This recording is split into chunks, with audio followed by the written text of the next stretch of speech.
आणि आज बंगालच्या जनतेने दीदींना दाखवून दिलं बंगालचा खरा पक्ष कुठला आहे।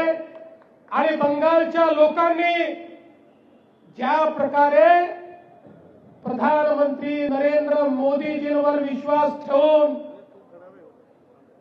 केवळ परिवर्तन नाही बंगालमध्ये महापरिवर्तन करून दाखवलं।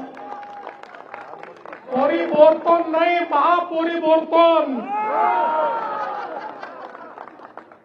आणि ते इतकं की आता 2/3 मेजॉरिटी बंगालमध्ये भारतीय जनता पक्षाला मिळते आहे।